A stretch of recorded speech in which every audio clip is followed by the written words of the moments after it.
যেটা পড়ছি we are seven written by William Wordsworth. আমরা কি কবিতার বিষয়বস্তু নিয়ে পড়ছি যে সে একজন একজন অ্যাডাল্ট ব্যক্তি বা একজন প্রাপ্তবয়স্ক ব্যক্তির চিন্তাভাবনার সঙ্গে একজন কি বলবো নাবালক বা নাবালিকা অর্থাৎ যার বুদ্ধির পরিপক্কতা হয়নি তার সঙ্গে কি নিয়ে কনফ্লিক্ট বা দ্বন্দ্ব চলছিল?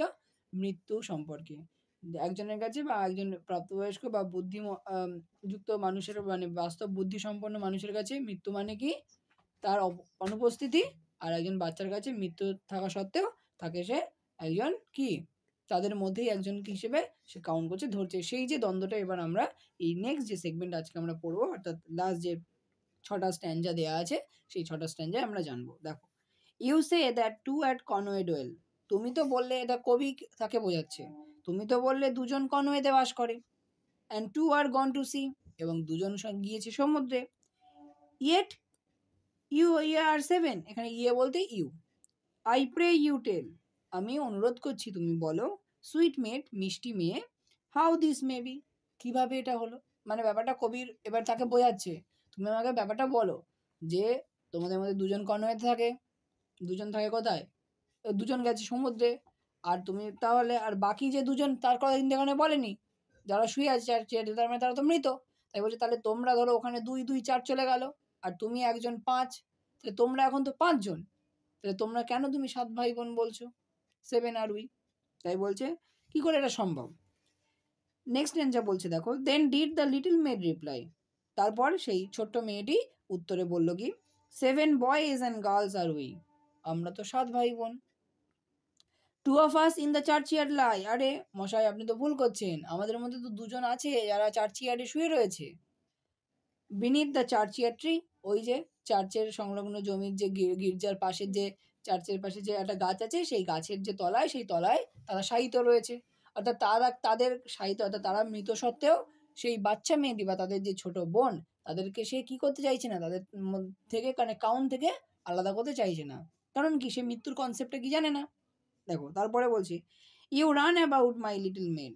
বলছে ও ছোট্ট মেয়ে বাছা তুমি ছুটে বেড়াও। "Your limbs they are alive."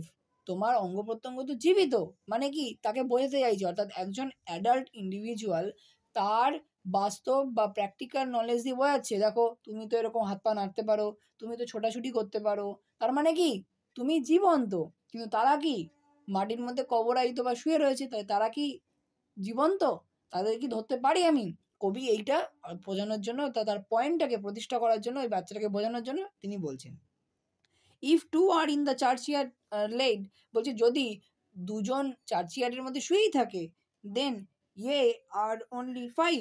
তাহলে তোমরা তো মাত্র মানে ইয়ে বলতে ইউ। তাহলে তোমরা তো মাত্র কজন হও? ৫ জন। তাহলে তুমি কি করে কেন ৭ জন বলছো?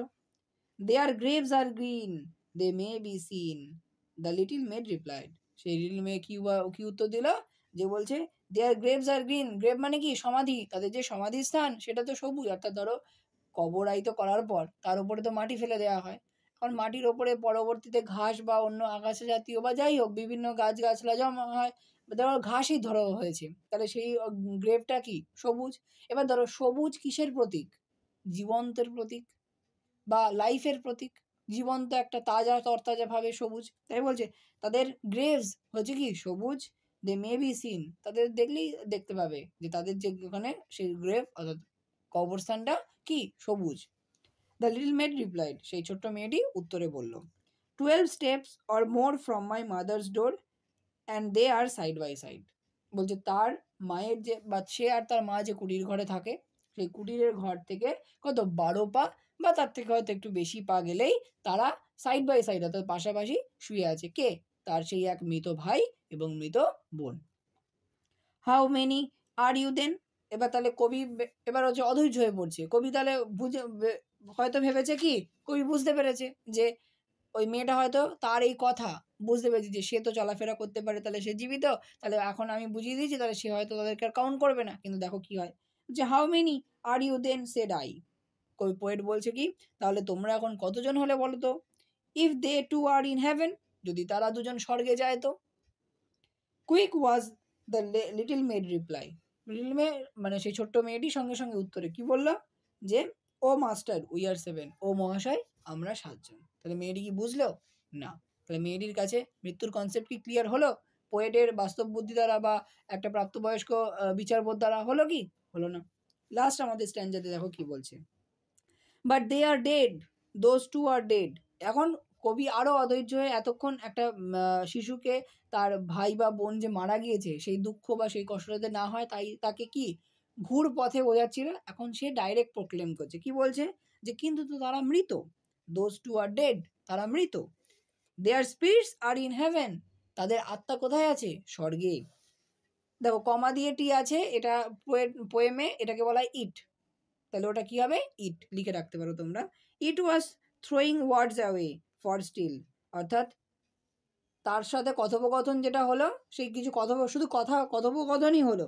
For still the little maid would have her will, কিন্তু সেই ছোট্ট মেয়েটি সে তার নিজের ইচ্ছাটাই বা নিজের যেটা বুঝেছে সেটাই বললো বা মনে করলো কি, অ্যান্ড সে, এবং বলল নে উই আর 7, নে মানে এখানে না, আমরা 7 জন। মানে তুমি যতই বোঝাও না কেন সে বুঝবে না, বা রাদার তার সেই বুদ্ধির বিকাশ হয়নি যে মৃত্যু কি জিনিস সেটাকে বোঝার বা অনুধাবন করার। তাই সে যতবারই তুমি জিজ্ঞাসা করো না কেন সে তাদেরকে, যেমন কবি বারংবার বলেছে যে তুমি নড়তে চড়তে পারো, তুমি চলাফেরা করতে পারো, তুমি দৌড়াতে পারো, কিন্তু তারা তো পারে না। তোমার যে 2 বোন, এই 2 ভাই, মানে 1 ভাই আর 1 বোন যে 2 জন শুয়ে আছে 4 চেয়ারে, তাহলে তারা মৃত। আবার পরবর্তীতে কি একটা টানলো যে তারা তো স্বর্গে আছে বা তাদের স্পিরিট স্বর্গে আছে। তারা নেই, এমনকি শেষ পর্যন্ত তাকে ডেড বলেও দিল। তারপরেও কি সে বুঝতে পারলো? না। তাহলে তার যে কথোপকথন, অর্থাৎ কবির সঙ্গে কবি যে তাকে বোঝানোর চেষ্টা করলো সেটা কি থ্রোয়িং অ্যাওয়ে, বৃথাই হলো। এবং পরবর্তীতে সেই লিটল মেইড আনসারে কি দিল? তার নিজের মনে যেটা সে ধরে রেখেছে, অর্থাৎ সে মনে করে যে তারা এখনো কজন?